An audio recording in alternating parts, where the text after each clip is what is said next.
आणि ती गोष्ट मी तेव्हा कोणाला बोलू बी शकत नव्हतं, कारण वय 17-18 वर्षी आपल्या कोणीच किंमत देत नाही एवढी.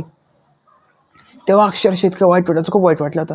पण मी घरी येऊन ही गोष्ट जेव्हा माझ्या घरच्यांना सांगायचं तेव्हा पण मस्त वाईट वाटायचं. आणि तेव्हा मला माझ्या तासाचे पैसे मिळायचे, ठीक आहे. तेव्हा मला तासाचे असे पैसे मिळायचे, म्हणजे समजा 1 तास कॅम्प, 1 तास म्हणजे असं ठरलं होतं त्या मालकाचं, माझं असं ठरलं होतं 1 तासाचे 100 रुपये बरं का. 1 तासाचे माझं 100 रुपये देणार होता. मग ठीक आहे, त्याने जो बोलला ना 1 तास 100 रुपये, त्यांनी ती पाळायची ती गोष्ट. बट तो सकाळी मला 8 वाजता ते बोलायचं बरं का, 8च्या आधी तिथे यायचं. तो क्लास उघडायचा 8 ते 9, 9 ते 10, 10 ते 11 वाजेपर्यंत 3 तास लेक्चर घ्यायचे बरं का.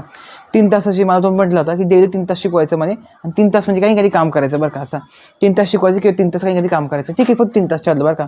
3 तासच्या वरती मला पैसे नव्हते, म्हणजे 300 रुपये मिळायचे फक्त दिवसाला मला. बट 11 नंतरसुद्धा मला तो काम करून घ्यायचा. कसं गोड गोड बोलून वगैरे म्हणा, कसंही बोलून म्हणा, थोडंसं त्याला माहिती आहे त्याच्याकडे ऑप्शन नाही, माझ्याकडे काही हे नव्हतं त्यावेळेसची गोष्ट. माझ्याकडे डिग्री नव्हती, माझ्याकडे काही शिक्षण नव्हतं त्यावेळेसची गोष्ट बरं का.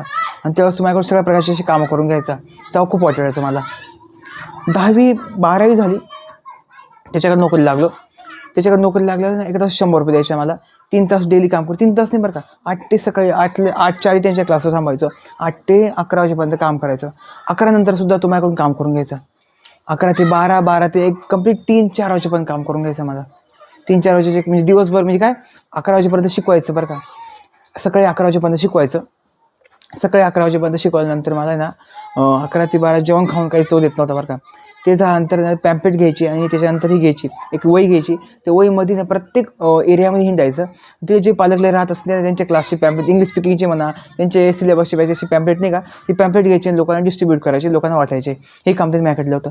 आणि त्याच्यानंतर 11-12 ते कंप्लीट 3-4 वाजेपर्यंत मी हे काम करायचो. त्याच्यामध्ये मला त्यांच्याकडून, आणि त्याच्याकडून असं नाही बरं का फक्त पॅम्पलेट वाटायचे फक्त नाही, मुलांना त्या शिक्षक या सगळ्या पालकांना पॅम्पलेट पण द्यायचे.